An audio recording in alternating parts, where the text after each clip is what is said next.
aabeesi cunaa loo dilay dhimashada aniga waa ku kalsoonahay aabee waa la gube adoonay naga dhigaan aabeenkii dilkiika haddaa laysku saaro daati idinkugu sharaxaa markuu xaggaas marxuumka oo lagu gubay oo geedkaas oo dabka ka bilowday dabkaas geedka wuxuu ka bilowday gaarigaas iyo dabka aad u jeedaan iyo geedka mooganaha wuu soo cararay kadib geedka markuu soo cararay asoo hilcaayo halkaanu yimid guriga albaabkuu garaacay albaabku waa xirnaa waxaa u suurtageli weysay inuu albaabka geliyo haddana wadnaha soo sii waayo asoo dhiig baxaayo aad u holcayo halkaan waxaabad ka dhigtay ilmihii oo waxbaray mid ka mid ah oo makaanigada ciyaalka waxbaraya mid ka mid ah mataqaanaa carro ku shubay kadibna meeshaas marxuumka intuu ku nafbaxay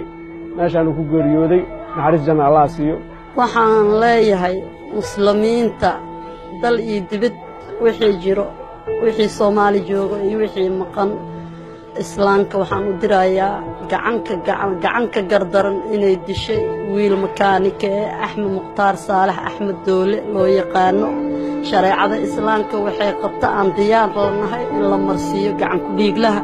ilmaheena agoon ka dhigay cadaalad la rabaa cadaalad rasmi la rabaa dawlad ilaahay cadaalad rasmi la rabaa dawladda hay'adda وآمن وأنا تنقف كلا صواع وردين تيالي دا عمد نكاسو كتير لا ونعريس سيء ديدو جرا الصبار ويا مركزا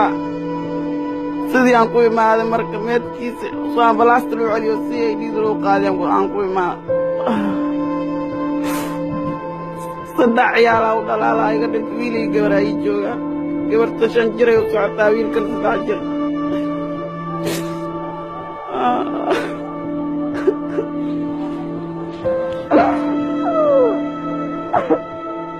joogaan in alla la ninkii dilay in nala soo baadi goobana lala soo qabto walaalkeen nololna aaro alxamdulilah teeda kaleeto waxaa jirto warbaahin oo si khaldan waxyaabo loogu sheegay aniga runta haddaa idin sheego waxaan nahay dad la dhaho ajuuraan ninkii yaqaano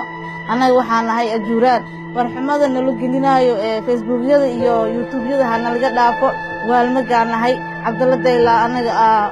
aftirsanaa waxyaabaha xun oo nalagu dhaqmaayana ha nalaga daa